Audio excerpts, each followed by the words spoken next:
et Israël se rencontrèrent pour une bataille terrible. Bien que du même peuple, ce combat montra combien l'esprit de division est mortel. Beaucoup moururent. Au lieu d'insister sur sa pensée de vengeance, Joab, chef de l'armée de David, prit la décision sage d'arrêter ce combat fratricide. Alors, quelle décision prenons-nous face à l'adversité?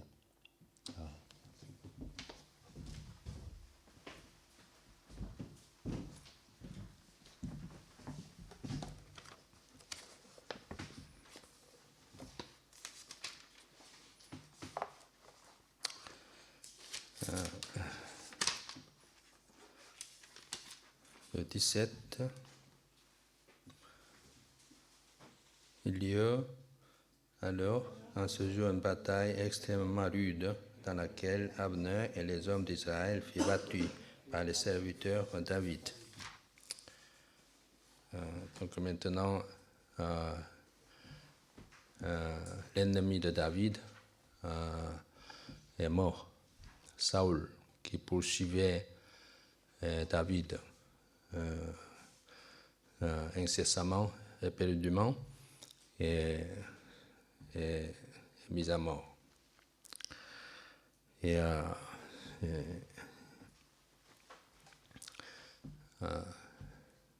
c'était la volonté de Dieu.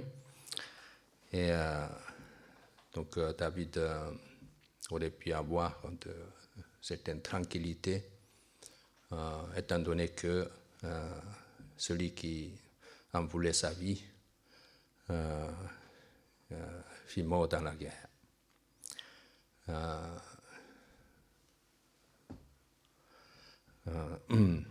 Donc David alla d'abord à l'Éternel pour demander sa direction selon sa coutume.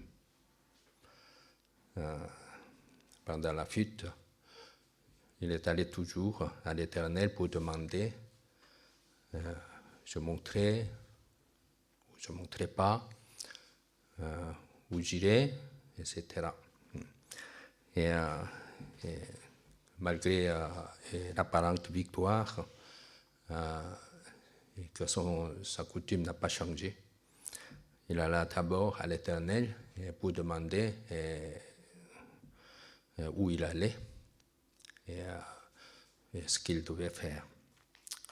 Alors je monterai, et je monte où, et demande à l'Éternel qui donna la réponse Hébron. Hébron, une des plus importantes villes, la plus grande ville à Juda. Et donc il monta à Hébron. David il monta, et quand il monte, il n'oublie pas deux femmes, Ahinoam d'Israël, Abigail, femme de Nabal, de Carmel. Si on voit une autre version, et ces deux femmes sont mentionnées déjà 1 Samuel, il mentionne encore. Surtout Abigail, et si on voit d'autres versions, Abigail, pas femme de Nabal de Carmel, mais Abigail qui était femme de Nabal de Carmel. Donc,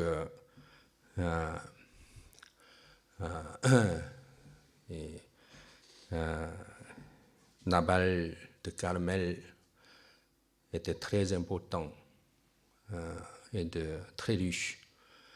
Mais cependant, il était un homme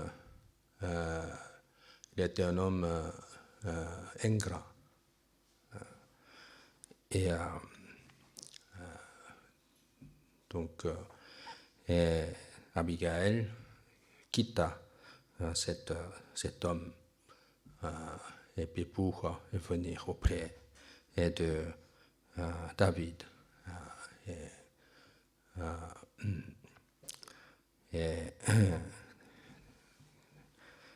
en tout cas, Ahinoam et Abigail, nous supposons que ce sont des femmes de foi qui savaient choisir le côté de Dieu plutôt que le côté de l'homme.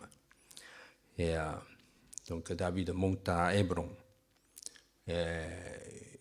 Il avait, selon l'historien, la période de fuite, son refuge, durait 10 ans, à peu près 1020 ans jusqu'à 1010 ans. Et donc c'est très long, pendant 10 ans de refuge, chassé et pourchassé par celui qui en voulait sa vie, Saoul. Maintenant, le temps de paix est arrivé. On peut dire Alléluia. Mais la réalité n'était pas ainsi. Donc, si on voit un peu le territoire, David a été oint par les Judéens seulement, les hommes de Juda. Le reste sont tous toujours du côté de Saül et sa famille. Donc, encore du temps, ce qu'on appelle politiquement du temps de purge, devait arriver. Ce n'est pas simplement purger des hommes, mais le purger cette gangrène qui a gagné tout le territoire Israël. Abner et Ishbosheth, c'est simplement des prototypes qui se rebellaient contre Dieu. Saoul rebellait contre Dieu. Et cette levain a levé toute patte d'Israël, non seulement le camp de Saoul, mais même le camp de David. Et,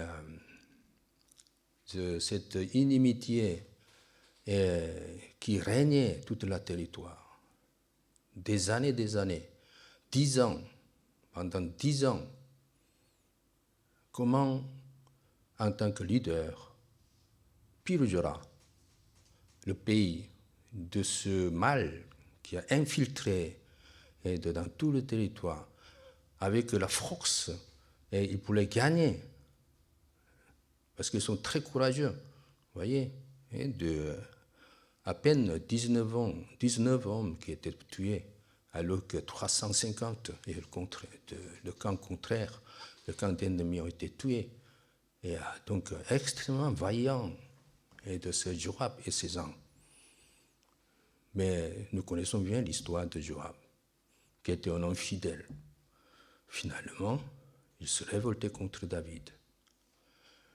Et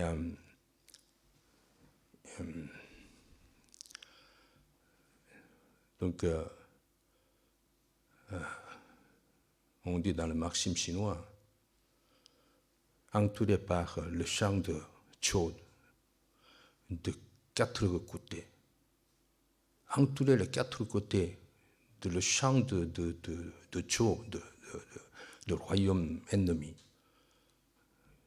Et le personnage principal, Yubi, ne peut rien faire parce qu'il était entouré par les 4 côtés des champs des ennemis. Donc, en fait, David était tout seul.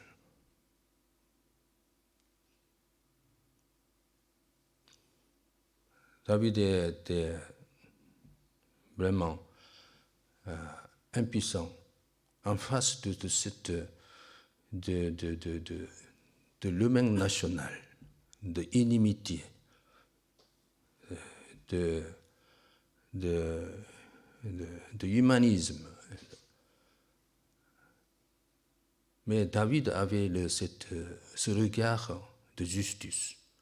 Quel que soit le camp d'ennemi, le camp de notre propre camp, peu importe, David sut faire éloge de ceux qui étaient fidèles. Jean de Yabek.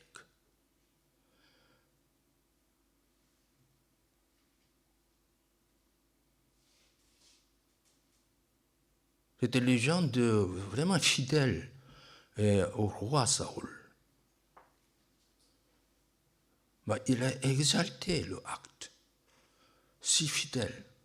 Il aurait pu avoir, en amenant le corps de Saoul, il aurait pu avoir quelques sentiments de peur ou d'appréhension à l'égard du nouveau roi David, mais il s'en foutait. Mais nous sommes fidèles et nous ne sommes pas ingrats. Et nous avons reçu la grâce une fois à travers le roi Saoul. Donc nous répondons.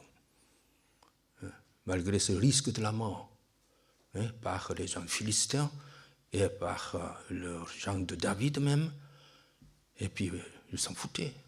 Et nous allons fidèles jusqu'au bout. C'était le point de vue d'Abigail.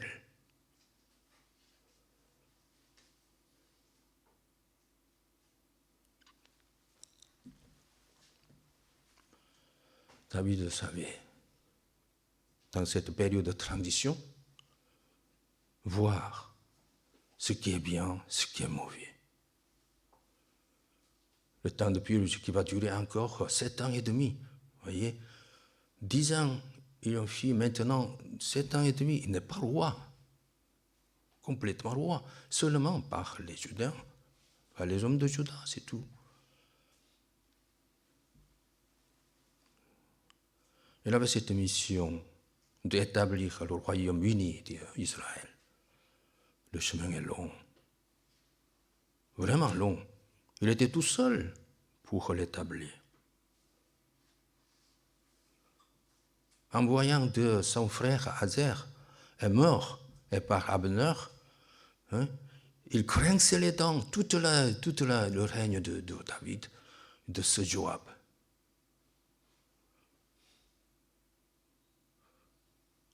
C'était un autre produit de Saoul qui résidait dans le camp de David.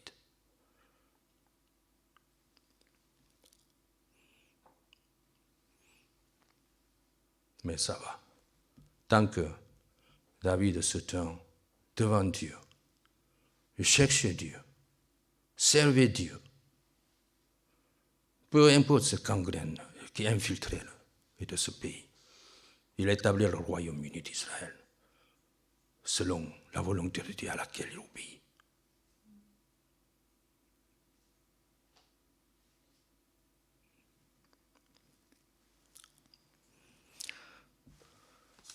Lisons le 17. Allons-y. Il y a alors en ce jour une bataille extrêmement rude dans laquelle Abner, les hommes d'Israël, furent battus et par les serviteurs de David. Prions déjà Dieu.